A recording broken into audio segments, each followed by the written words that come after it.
시청자 여러분 안녕하십니까? 센 경제 매거진의 곽동수입니다.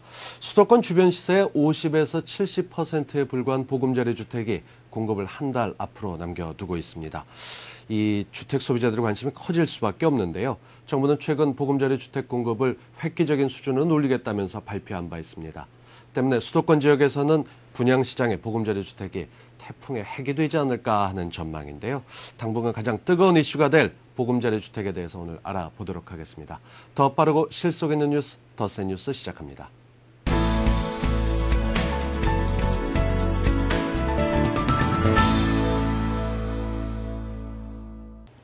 당장 10월부터 서울, 강남 세곡, 서초, 우면, 하남, 미사, 고양, 원흥 등 4개 시범지구에서 보금자리 주택이 공급이 됩니다. 이 분양가는 굉장히 싼데 입지가 워낙 좋다 보니까 수요자들이 관심을 가질 수밖에 없고 투자자분들도 관심을 가질 수밖에 없는 상황입니다. 자세한 이야기 알아보겠습니다. 서울경제신문 부동산부의 윤홍우 기자입니다. 어서 오십시오. 안녕하세요. 안녕하세요.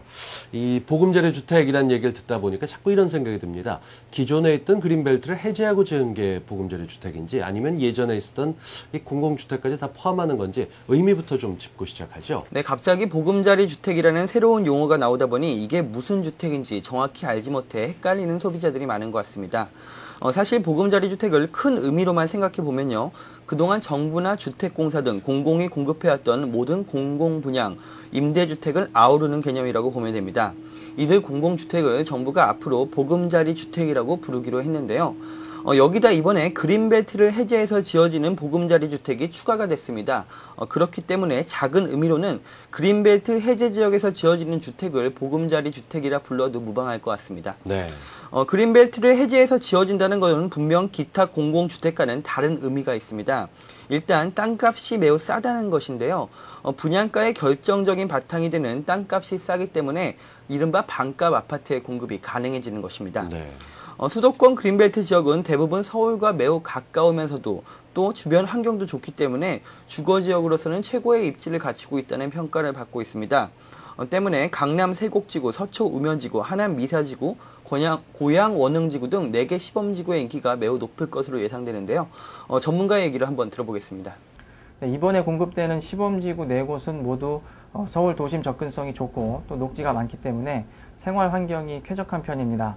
또한 분양가도 주변 시세의 50에서 70% 선에서 공급될 예정이기 때문에 수요자들에게는 상당히 좋은 내 집 마련의 기회가 될 것으로 예상이 됩니다.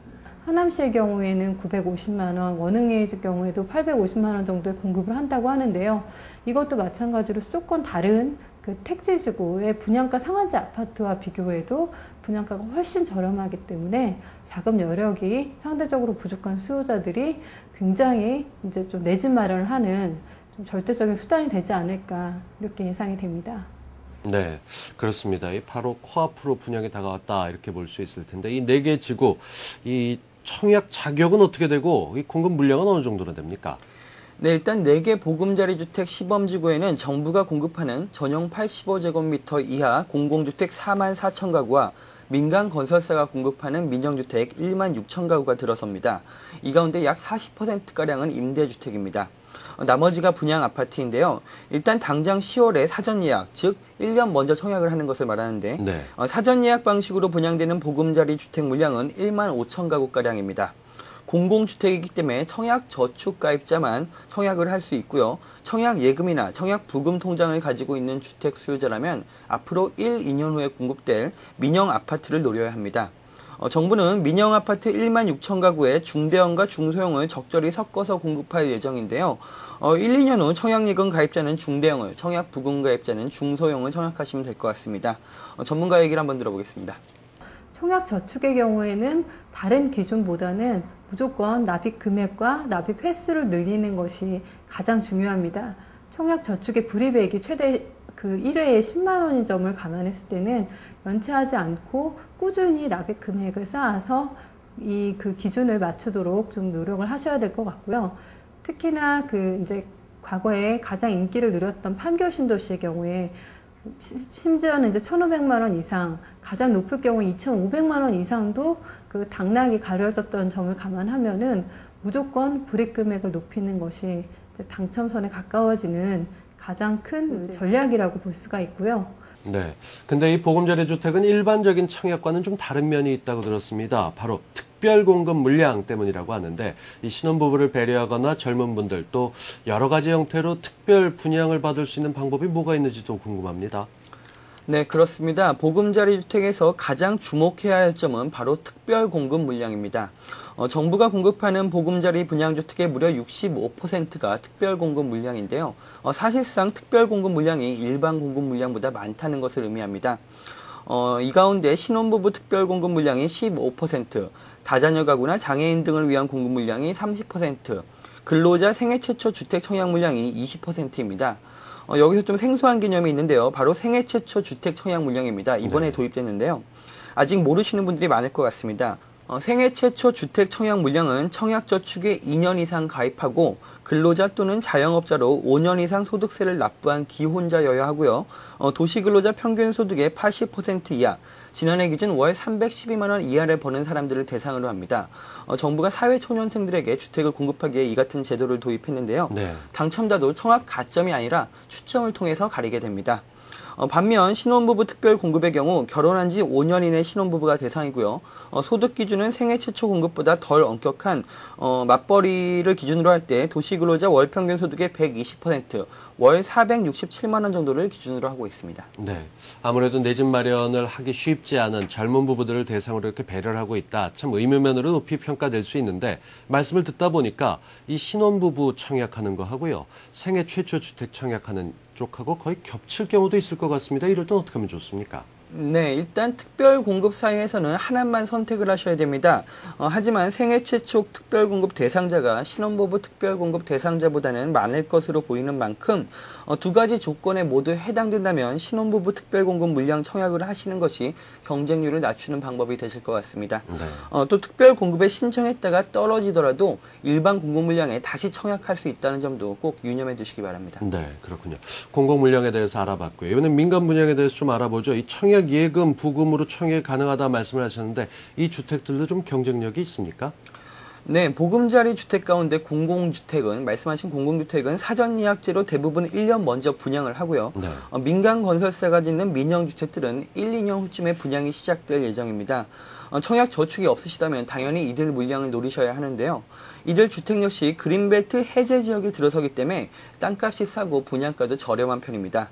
다만 전용 85제곱미터 초과 중대형의 경우 민영주택은 채권 입찰제가 적용될 예정이니만큼 분양가가 보금자리 주택만큼 싸지는 않고 주변 시세의 80에서 90% 수준에 분양될 예정입니다. 네. 그러니까 중대형은 채권 입찰제가 도입이 되고 중소형은 그렇지 않다라는 얘기가 되는 건데 그럼 가격이 더 저렴해질 수 있겠군요. 네, 보금자리 주택지구 민영주택 중소형은 채권 입찰제가 적용되지 않아 역시 주변 시세의 50%에서 70% 수준에 분양됩니다.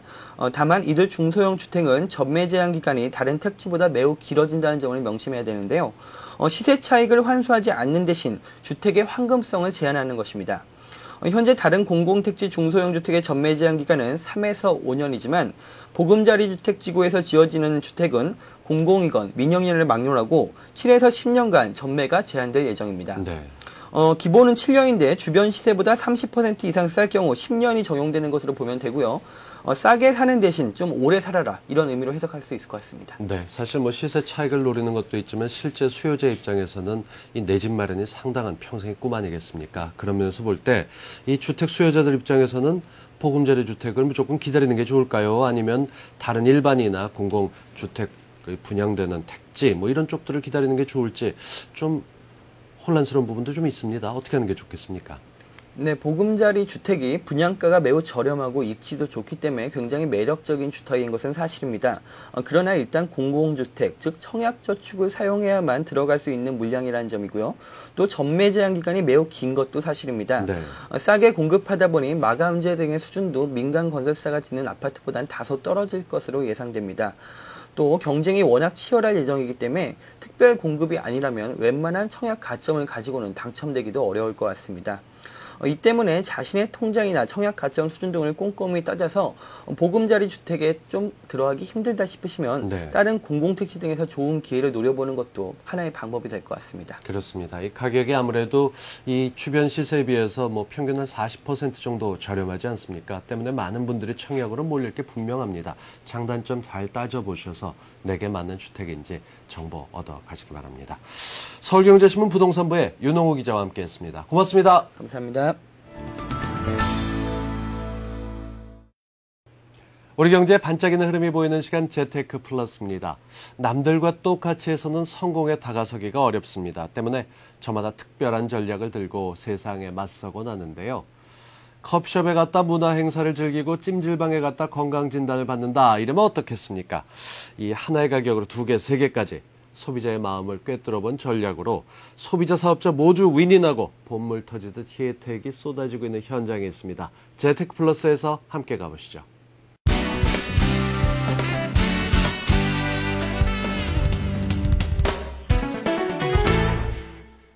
품질만 따지는 시대는 갔다.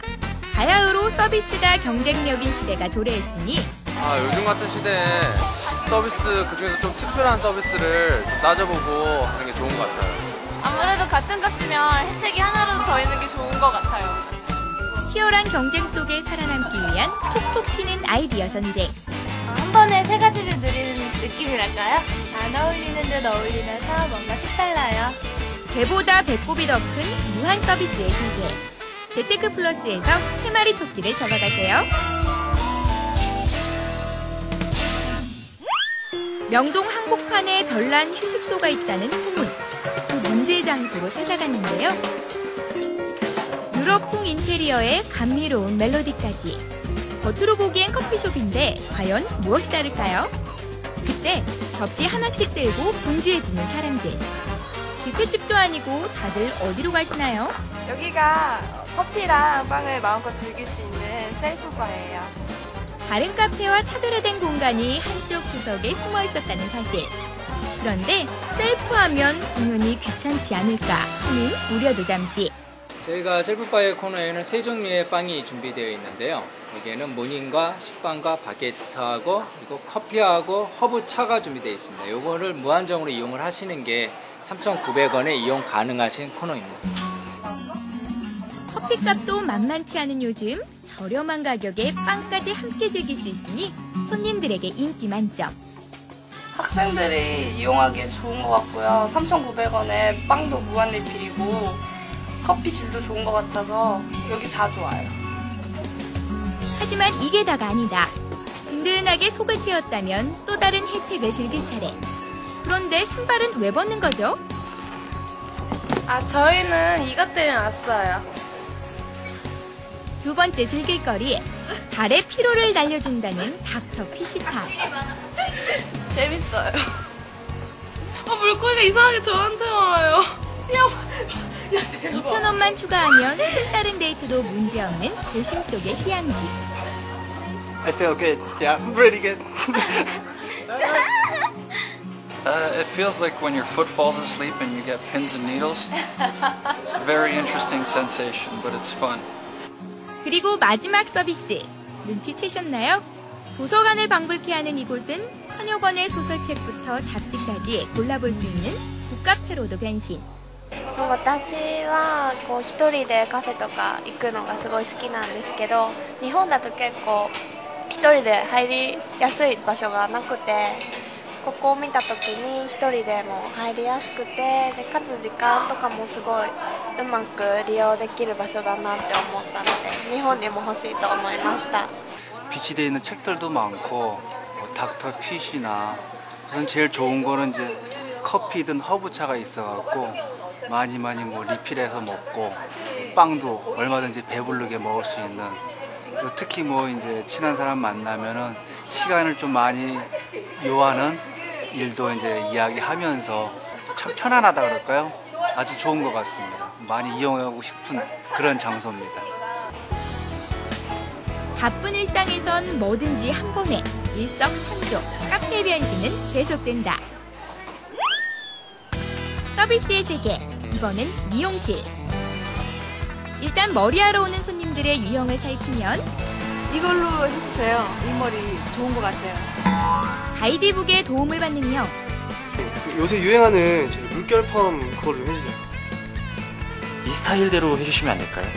직접 골라온 스타일을 고집하는 형 있겠지만 이곳을 찾는 손님 유형은 오로지 딱 한 가지. 오자마자 사뭇 진지한 표정, 회의라도 열린 듯한데.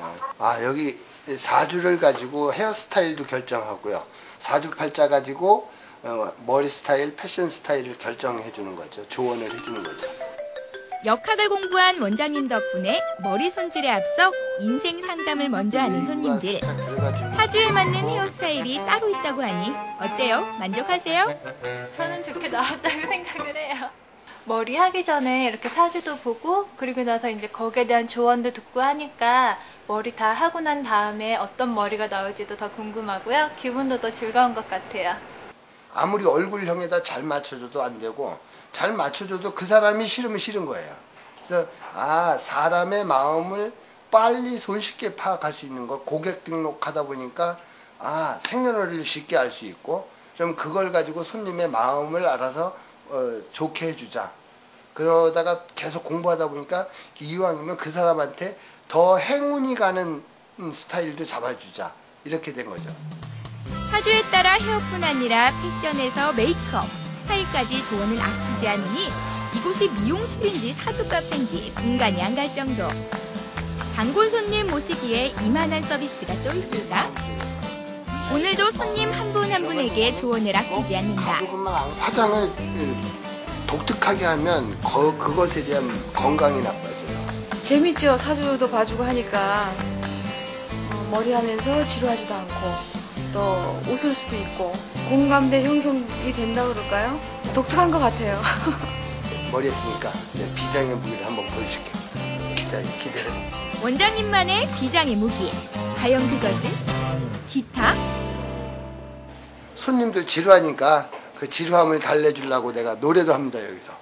오늘의 공연, 내 맘대로 공연을 시작하겠습니다.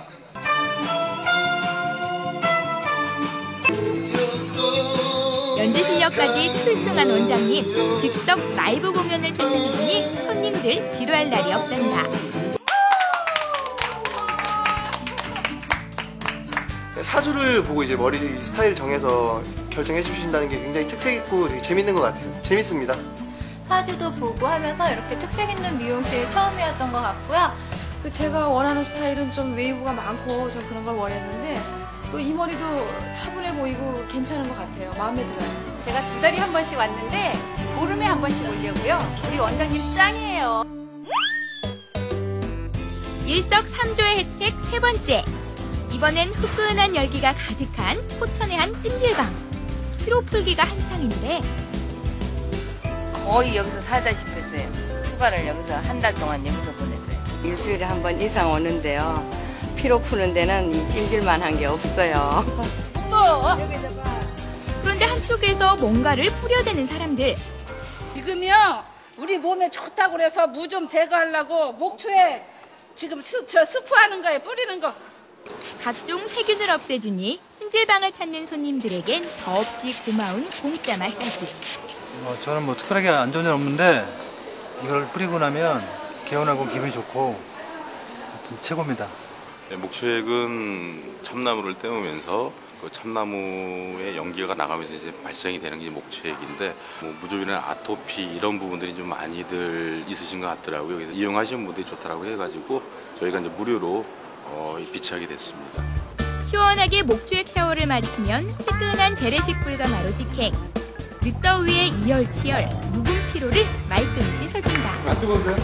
뜨거워요. 너무 덥지만 한 주 동안 직장 일하면서 스트레스 받았던 거 땀 흘리면서 풀려고 왔어요. 땀을 흘리니까 너무 좋은데요. 기분이 좋아져요. 이때 어디론가 향하는 사람들. 체질 검사 받으러 무료로 건강 체질 상담 받으러. 매주 토요일이면 손님들이 들뜨는 이유. 바로 찜질방을 이용하면 공짜 체질 검사까지 받을 수 있는 혜택이 있기 때문이라는데 건강을 챙기는 분들이라면 절호의 기회. 아주머니도 소민 체질이에요. 그래서 아랫배가 냉하고 그런 거거든요. 여기 오시는 분들은 보통 건강에 대해서 많이 신경을 쓰는 사람들이 많이 들어오시거든요. 그래서 그분들의 그 본인 체질에 맞게 습관하는 방법을 알려드리고 있고요. 그 다음에 궁금한 거가 있으면 체질도 알려드리고 있습니다.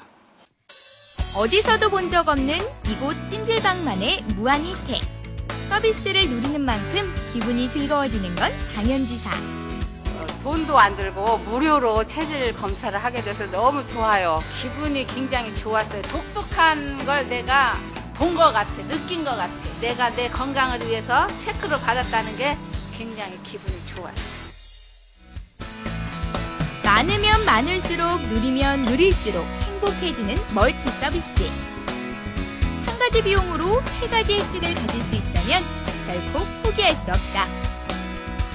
앞으로도 계속될 일석삼조의 행운 꼭 한번 체크하세요.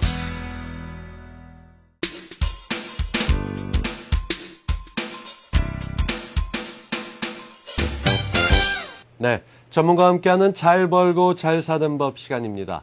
현대는 금융투자 시대, 그야말로 이제 투자하지 않고서는 경제생활을 제대로 할 수 없는 세상이 됐습니다. 하지만 수많은 상품이 쏟아지고 있어서 이걸 어디에 어떻게 투자해야 될지 시기도 규모도 방법도 모두 다 혼란스러우실 겁니다. 그래서 기간에 따라 용도에 따라 금융투자를 적재적소하는 방법 알아보도록 하겠습니다. TFCB 재무컨설팅의 이동훈 재무설계 팀장입니다. 어서 오십시오. 예, 안녕하세요. 안녕하세요. 반갑습니다. 이 금융상품이 워낙 다양해지다 보니까 내게 맞는 상품을 찾기가 참 어려워졌는데 이게 뭐 어떤 모범적인 기준이다 이런 게 있겠습니까? 예, 기준이라고 말씀드릴 만한 사항들이 몇 가지가 있습니다. 그러니까 현재 그 일반 금융 투자자분들께서 금융 상품을 선택하시기가 상당히 어렵습니다. 그러니까 왜냐하면 금융 시장이 굉장히 예전에 비해서 많이 변했죠. 네. 뭐 자통법 뭐 법령도 바뀌었을 뿐만 아니라 거기에 따라서 금융 기관도 예전에 비해서 굉장히 증권화하는 상품들을 출시하는 추세에 있기 때문에 또 금융 투자자분들께서 그 금융기관에 가서 금융 상품을 선택하려다 보면 대부분 다 자사 상품에 대한 부분으로 말씀드리고 선택을 유도하기 때문에 네. 오히려 일반 금융 투자자분들께서는 본인이 원하는 것보다는 오히려 금융기관의 돈벌이 대상으로 전락되는 어떤 그러한 상황에 처해져 있는데 그런 부분들을 역전을 시켜서 오히려 금융시장과 금융기관과 금융상품을 내가 핸들링하면서 내가 스스로 조종할 수 있는 아주 간단합니다. 그런 것들을 좀 말씀드릴 텐데요. 일단 금융상품을 선택하기 이전에 몇 가지 고려해야 될 게 몇 가지 있습니다. 어떤 뭐냐면 내가 언제 무엇으로 어느 정도의 돈이 필요한 건지를 먼저 생각을 좀 하셔야 됩니다. 사실 이 중에서 그 세 가지 요건 중에서 가장 또 중요한 거 두 가지를 고르라고 하면 언제와 어느 정도 규모를 말씀드릴 수 있는데 이게 왜 중요하냐면 사실 1년 뒤에 1억이라는 금액 화폐 가치하고 10년 뒤에 필요한 1억하고는 근본적으로 차이가 있다는 것이죠. 그렇겠죠. 이제 그것을 화폐의 시간 가치, 이제 물가 상승을 반영한 부분 때문에 이제 그런 상황이 벌어지게 되는데 이러한 부분들을 고려해서 내가 언제 얼마만큼 정도 자금이 필요한지를 먼저 생각을 해보시고 그것을 기준으로 놓고 현재 가지고 계시는 본인의 저축 여력이라든가 또 본인이 그 계속적으로 저축이나 투자를 할 때 필요한 현금 흐름의 어떤 안전성이라든가 이런 부분들을 고려해서 내가 어느 부분에 어느 정도의 자금을 조절할 것인가를 선택을 하시면 그 다음에 사실 금융상품을 선택을 하셔야 되는 부분이고 그 다음에 조절하셔야 될 것은 뭐냐면 기대 수익과 위험에 대한 부분을 고려를 좀 하셔야 된다는 겁니다. 네. 일단은 라이프 사이클 상에 몇 가지 필요한 자금 이슈들이 몇 가지가 있는데 예를 들면 뭐 은퇴 자금이라든지 주택 마련이라든지 자녀의 교육 마련이라든지 이런 게 있을 텐데 또 그런 목적에 따라서 선택해야 될 금융 상품들이 달라질 수 있습니다. 그런 내용들 그다음에 아주 일반적으로 기능적 분류 중에 하나인 그 저축 기간, 운용 기간에 따라서 좀 나눠볼 수 있는데 그건 이제 초단기나 단기, 중기, 장기로 나눠서 좀 선택을 하실 수 있는 부분들이고 나머지 부분들은 뭐 저축에 대한 방법들 일시 형태의 거치 형태로 운용을 하거나 매일 뭐 적립 형태로 운영하거나 아니면 세금 절세 혜택에 따라서 일반 과세라든가 비과세라든가 소득공제가 어떻게 되는지 이런 것들에 따라서 금융상품들을 좀 조정을 하셔야 되는데요. 이런 과정을 통해서 금융상품을 선택을 하시게 되면 8가지 정도만 딱 고려를 하시면 됩니다. 어떤 네. 금융상품이든지 8가지 정도를 고려를 하시면 후회 없는 상품 선택이 되실 텐데 이 중에서 가장 중요한 요인은 투자 기간이라든가 목적, 그다음에 운용 대상이 뭔지 이게 가장 중요한 팩터 중에 하나고요. 그 다음에 두 번째로 이제 고려하실 만한 게 중도 해지 시 불이익 정도가 어떤 건지, 네. 그다음에 수수료, 그러니까 금융상품을 운영하기 위해서 비용이 얼마 정도 드는지, 이 정도 내용을 좀 고려하신다라고 하면 아마 금융상품을 선택하시는 데 있어서는 큰 무리가 없으실 거고 나중에 운영하시고 난 다음에 후회도 없으실 거다라고 말씀드릴 수 있습니다. 네. 이 개인 투자자 초보 입장에서 본다고 하게 되면 그냥 투자 기간과 목적 정도까지는 자연스럽게 와닿는데 이게 사후 관리 및 투자 방식 변경 가능성까지 보자 하게 되면 이제 첫걸음 뗐는데 좀 혼란스럽다 이러실 수가 있을 것 같아요. 일단 부담이 클 수밖에 없는 상황인데 이런 상황에서 포트폴리오를 짜는 법을 안다 그러면 이것도 좀 도움이 되지 않을까 싶은데요. 아, 그렇습니다. 일반적으로 금융상품을 선택하기 위해서는 여러 가지 기준이라든가 지금 말씀드린 어떤 8가지 팩터 부분들을 고려를 하셔야 되는데 이런 부분보다도 조금 더 시각을 좀 넓게 가져가시게 되면 두 가지 부분에 대한 포트폴리오를 좀 적용하실 수 있습니다. 첫 번째는 이제 위험에 관련된 포트폴리오하고요. 운용 기간에 따른 포트폴리오로 나눠볼 수 있는데 위험에 관련된 포트폴리오 내용은 이렇습니다. 말씀드렸듯이 금융상품을 운영하거나 어떤 저축이나 투자를 운영한다고 하는 것은 한 가지 목적만 있는 것이 아니라 굉장히 여러 가지의 목표들이 동시에 발생돼서 일어날 가능성들이 크기 때문에 그런 것들을 동시에 달성하기 위해서는 처음에 시작을 하실 때, 지금 시작을 하실 때 좀 고위험 상품들에 대한 투자 비중을 좀 많이 가져가게 되는 것으로 시작을 하시면 됩니다. 물론 이렇게 되는 경우에는 초기 시작하실 때는 그에 따른 심리적 부담감이 있으시게 되는데, 그렇죠. 제가 방송에서 말씀 많이 드렸지만, 일반적으로 초기에 고위험 자산에 대한 자산은 시간의 흐름에 따라서 위험에 대한 그 해칭 기능이 있기 때문에 이것이 시간이 지나면서 고위험 자산들이 시간의 흐름에 따라서 저위험 자산으로 조금씩 바뀌면서 벽돌 형태의 그런 형태로 보였다가 나중에 실제로 내가 자금을 필요해서 쓸 때는 어떻게 되냐면 고위험 자산의 비중은 줄어들게 되고 저위험 자산의 비중이 상대적으로 커지는 이런 현상을 가져오기 때문에 처음에 운영 시작하실 때는 고위험 자산에 대한 포트폴리오를 좀 많이 비중을 놔두셔야 된다는 부분이고요. 두 번째로는 운용 기간에 따른 포트폴리오를 말씀드릴 수 있는데요. 이것도 처음에 시작하실 때는 우리나라 분들이 너무 단기적인 시각에 있어서 금융자산을 많이 운용하시는데 처음에 시작하실 때 장기 포트폴리오에 대한 비중을 높게 가져가시면 시간 흐름에 따라서 이게 만기가 구조가 되니까 자연스럽게 자금이 필요한 시기, 미래에 대해서는 장기 자산보다는 단기 자산으로 자연스럽게 변화가 돼 있거나 아니면 강제적으로라도 장기 자산을 단기 자산으로 변화시키는 과정을 몇 번 통하게 되면 단기 자산으로 운용되는 자산 비중이 커지기 때문에 굉장히 안정화된 포트폴리오 유지하실 수 있다라고 보여집니다. 그러니까 한쪽에는 위험을 놓고 한쪽에는 기간을 놓고 생각하다 보면 위험이 높으면 짧게 끝났으면 좋겠는데 이게 또 그렇게 되지 않아서 그런데 그 부분, 이 기간과 위험 쪽에 대해서 좀 더 깊이 있게 설명을 좀 부탁드립니다. 예, 일반적으로 금융상품을 나누는 방법 중에서 지금 기간과 운용 기간과 그러니까 위험에 대해서 크게 지금 화면에 보시다시피 이렇게 좀 표를 좀 나눠드릴 수가 있습니다. 일반적으로 초단기라고 하는 부분은 뭐 사람에 따라 좀 다르지만 6개월에서 1년 미만 정도로 운용해야 되는 상품을 초단기, 1년에서 3년 정도를 단기, 중기를 4년에서 10년 정도를 중기, 10년 이상을 장기로 나누게 되는데요.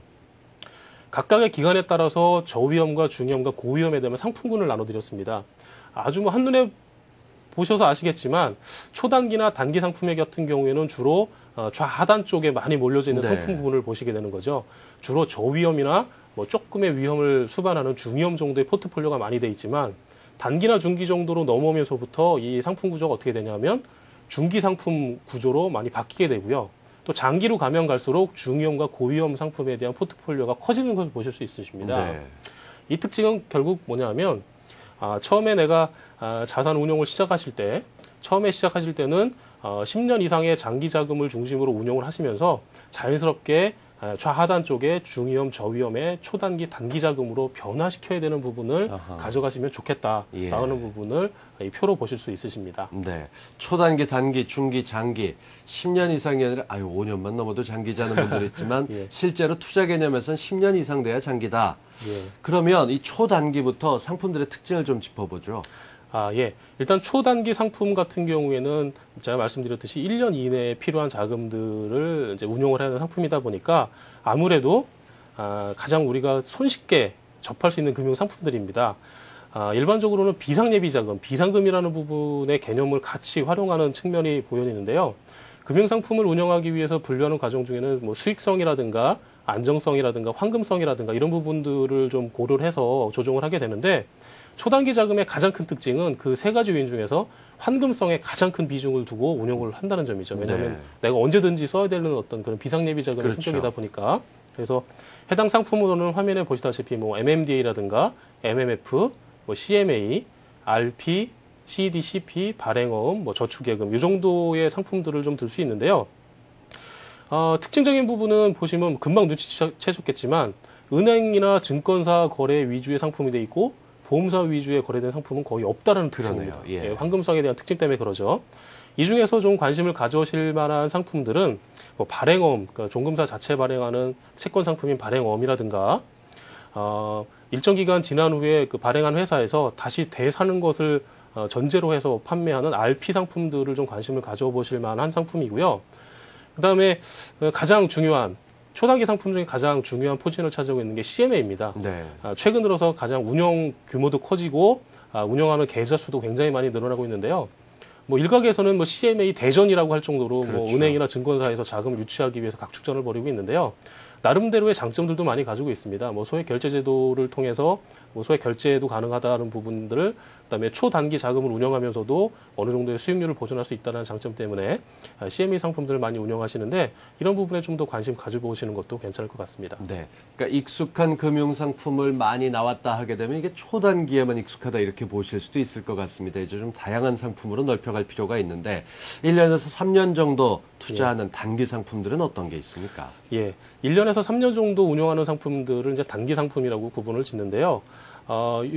이것을 운영하기 위해서는 아까 말씀드렸던 그 수익성과 황금성을 동시에 고려한다는 측면으로 접근하시면 될 것 같습니다. 해당 상품으로는 이제 초단기 상품을 말씀드렸듯이 초단기 상품을 포함해서 ELD라든가 ELS, 그다음에 금융채라든가 출자금, 예탁금을 들 수 있는데요. 네. 예전에 예적금 같은 형태로 운영하시는 분들도 많이들 계시고요. 최근에 좀 관심을 가지실 만한 것들은 출자금이나 예탁금 정도를 그렇죠. 좀 한번 관심 있게 좀 가져보시면 세제 혜택도 누릴 수 있으시고요. 특히 좀 더 추천드리는 부분은 이제 금융채라는 부분을 한번 좀 말씀드리겠는데요.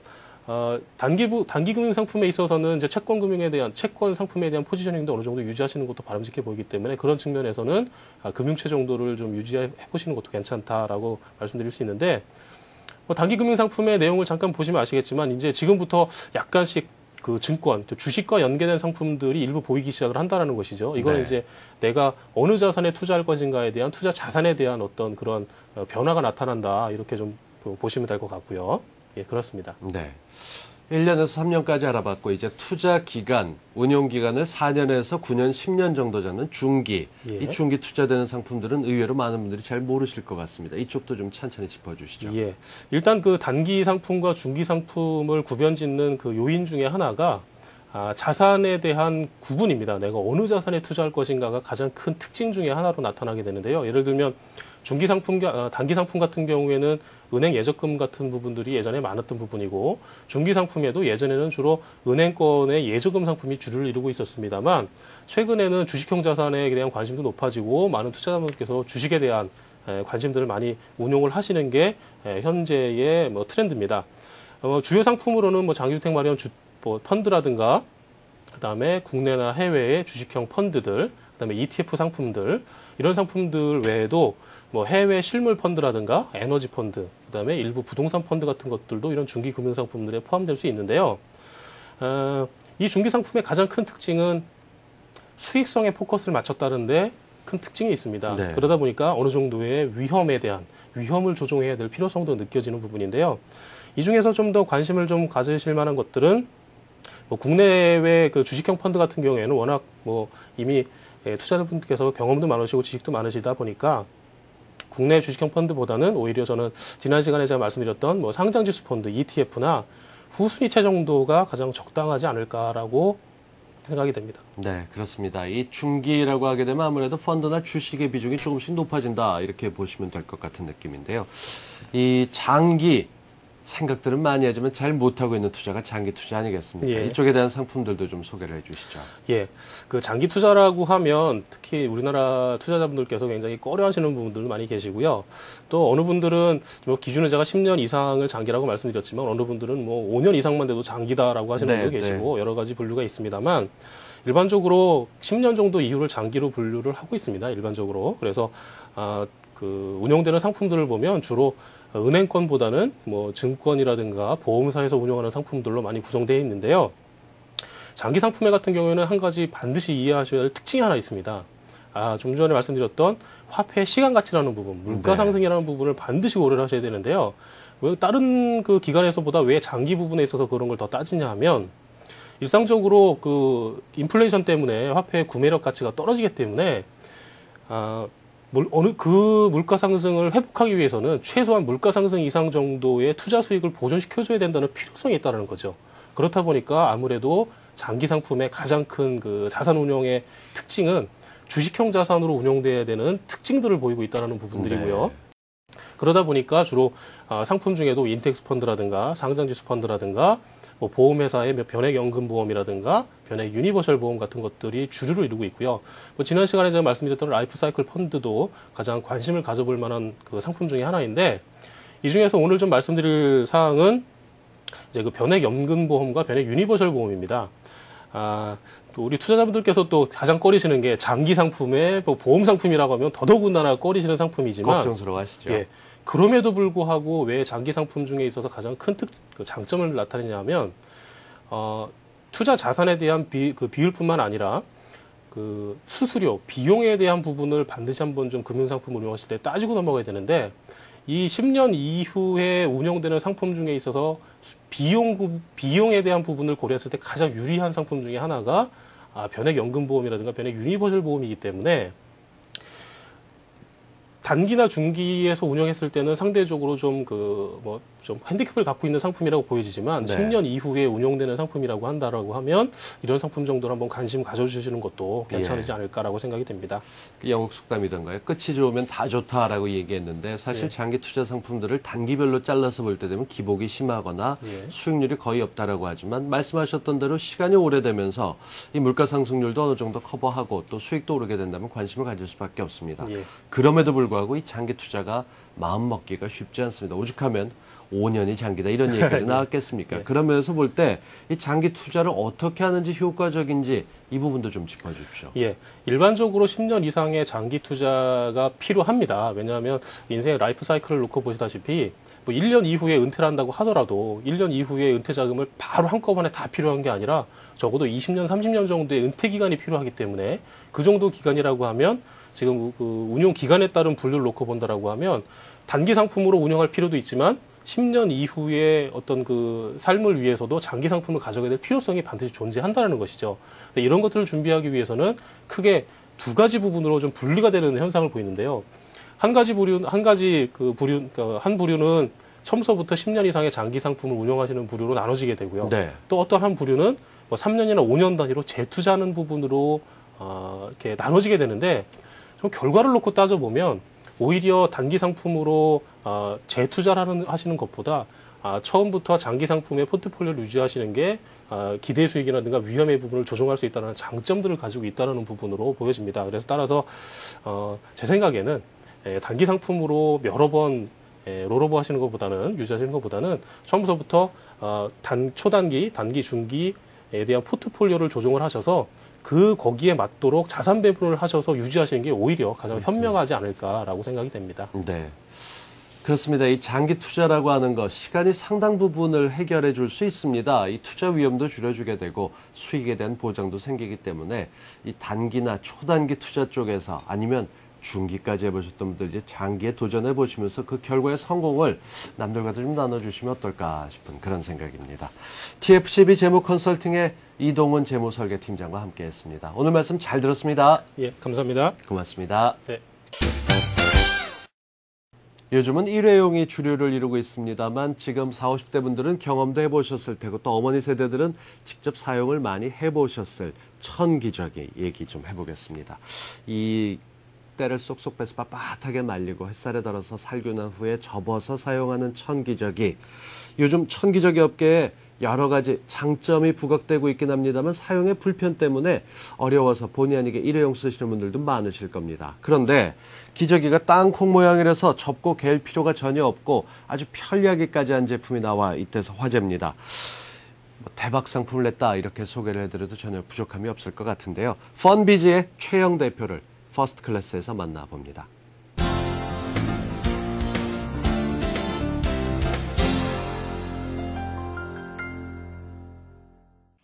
천기저귀에 대한 고정관념을 깼다. 접고 갤 필요 없는 땅콩형의 컬러 기저귀를 출시. 40만 장의 매출을 기록하며 명실상부 국내 천기저귀 업계 1위에 등극한 주식회사 펀비즈. 무형광, 무나염, 무자극. 세 가지 원칙을 준수하며 100% 친환경 제품만을 고집하는 기업. 그 안에는 아기를 생각하는 엄마의 마음이 오롯이 녹아있다는데 기획에서부터 제조, 유통, 고객 만족까지 원스톱 시스템을 갖춘 경쟁력. 거기에 올해 새롭게 선보인 올인원 기저귀까지 그 기능성을 인정받으며 세계적인 기업들과 업계를 나란히 하고 있다. 즐겁게 일하는 기업 펀비즈를 일군 당당한 여성 CEO 최영 대표를 퍼스트 클래스에서 만나보자.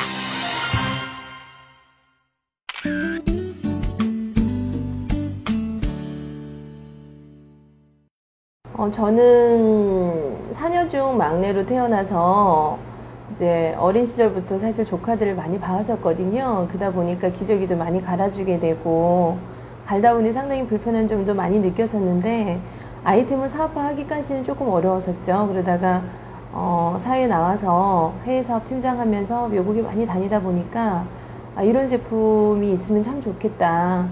그런 생각에서 사실은 발명을 하게 된 계기가 됐습니다.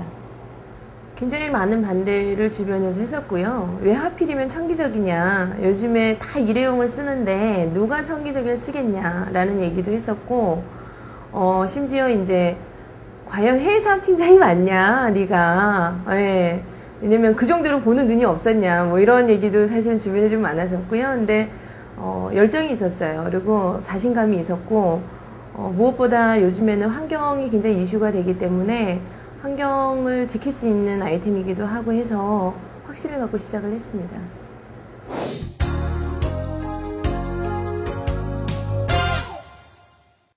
시행착오는 지금도 하고 있고요. 굉장히 많았습니다. 처음에 시작하면서 기저귀 100장을 만들어서 제가 거의 일주일 잠을 못 잤어요.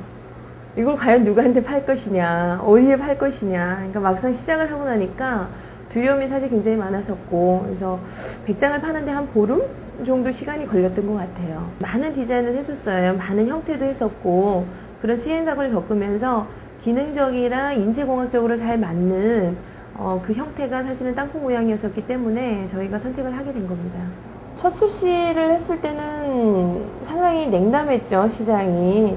왜냐면 제가 이 시장을 잘 알고 뛰어든 것도 사실은 아니었고, 열정과 확신만 갖고 이제 뛰어들었었기 때문에 어머님들이 이제 많이 외면을 했었죠. 천기저귀 거기서 거기고 예전에 다 엄마들이 목청 끊어다가 사용해줬던 건데 뭐가 다를까.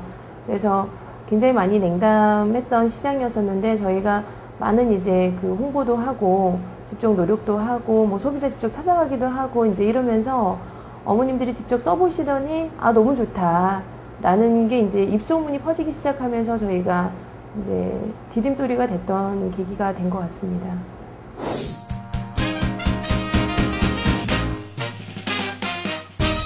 저희 회사는 제품 개발부터 생산, 유통, 마케팅까지 모든 걸 저희가 자체적으로 소화를 하고 있습니다. 그 이유는 소비자에게 최고의 제품을 전달하기 위해서이기도 하고, 또 소비자에게 불만이 있을 경우에는 빠른 대응을 하기 위해서 고집을 했던 부분이기도 합니다. 제품 출시 후에 한 6개월 정도는 굉장히 많은 고생을 했어요.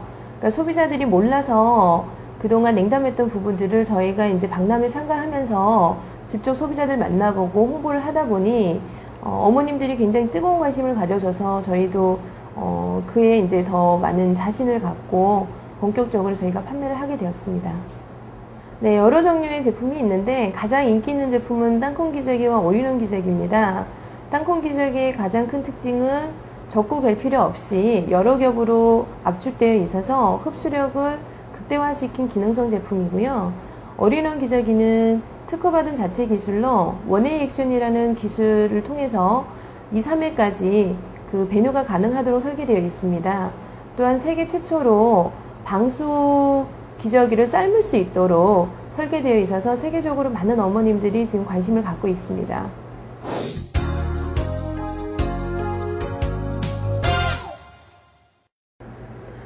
네, 저희 회사 상호 펀비즈는 말 그대로 즐겁게 일을 하자 또는 재미있는 비즈니스를 하자라는 차원에서 상호를 선택하게 되었고요. 저희 회사 모든 임직원은 환경인이라고 할 수 있을 정도로 환경에 굉장히 많은 관심을 갖고 있어요. 그래서 환경을 지킬 수 있는 자연 친화적인 제품으로 선보일 수 있도록 임직원 모두가 노력을 하고 있습니다. 예, 저희 기저귀를 가장 중요하게 생각하는 부분은 아무래도 아기의 피부 건강이죠.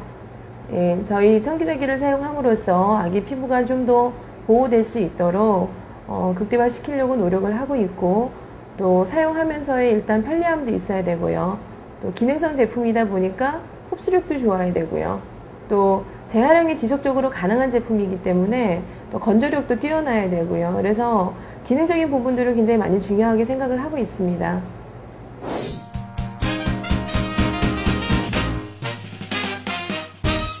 네, 전 세계는 현재 지구온난화 현상으로 세계인들이 환경을 주목하고 있고, 또 그린 트렌드 확산으로 인해서 청기저귀의 수요가 세계적으로 늘어나고 있는 추세입니다.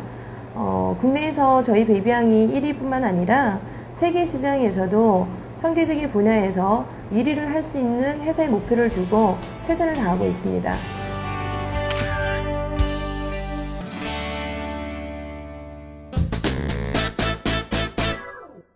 네, 정부의 세제 개편에 따라 올해 말까지만 제공되는 혜택이 많습니다. 내년부터는 해외 펀드나 주식 매매 차익에 대해서 15.4%의 차익을 내야 됩니다. 물론 손해를 많이 입은 해외 펀드의 경우 2010년까지는 보장을 해준다고 하긴 합니다만, 이 국내 주식형 펀드로 포트폴리오를 바꿔야 되는 게 아닌지, 과연 세금을 내면서 투자할 만한 것인지, 이쯤에서 장기 투자를 검토해야 되는 건 아닌지 검토해 보실 시점이 됐다는 말씀 올리겠습니다. 이번 주 준비된 센 경제 매거진은 여기까지입니다. 저희는 열심히 준비해서 또 다음 시간에 뵙겠습니다. 함께해 주신 시청자 여러분 고맙습니다.